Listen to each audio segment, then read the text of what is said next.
வணக்கம். இது பிராண்டி செய்திகள். நான் உங்கள் கிளாடியேட்டர்.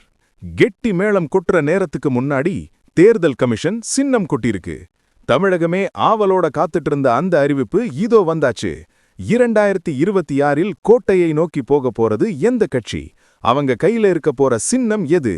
டெல்லியிலிருந்து வந்த அதிரடி ரிப்போர்ட் இது. முதலில் நம்ம உலக நாயகன் கமல்ஹாசனின் மக்கள் நீதி மையத்திற்கு மீண்டும் பேட்டரி டார்ச் சின்னமே கிடைச்சிருக்கு. ஆனா இங்க ஒரு நக்கல் பேச்சு ஓடிட்டு இருக்கு. டார்ச் லைட் என்னவோ கிடைச்சிருச்சு, ஆனா அதுல போட பேட்டரி, அதாவது கூட்டணி பலம் இருக்கான்னு எதிர்க்கட்சிகள் வம்பிழுக்கிறாங்க. ஆனா நம்ம கமல் சார் விடுவாரா? ஒளி பரவட்டும்னு கெத்தா களமிறங்குறாரு.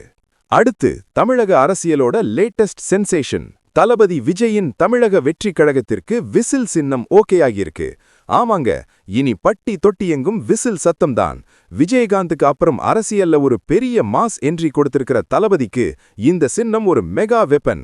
எதிரிகள் இப்பவே காத மூடிக்க வேண்டியதுதான். மற்ற கட்சிகளின் நிலைமை என்ன? திமுக அதே உதயசூரியனா?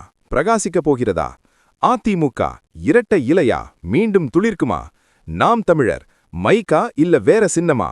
இன்னும் சஸ்பென்ஸ் நீடிக்குது. இந்த சின்னங்கள் தான் 2026 சட்டமன்ற தேர்தலோட தலையெழுத்தையே மாத்தப் போகுது. இது வெறும் அடையாளமில்லை, இது அதிகாரத்துக்கான சாவி. விசில் சின்னத்துல தளபதி ஜெயிக்க போறாரா இல்ல டார்ச் லைட் வெளிச்சம் கமலை காப்பாத்துமா? உங்க கணிப்ப கமெண்ட்ல சொல்லுங்க.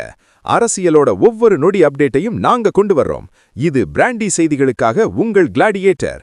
ஆட்டம் ஆரம்பம், சின்னம் ரெடி. நீங்க ரெடியா? Just stay connected.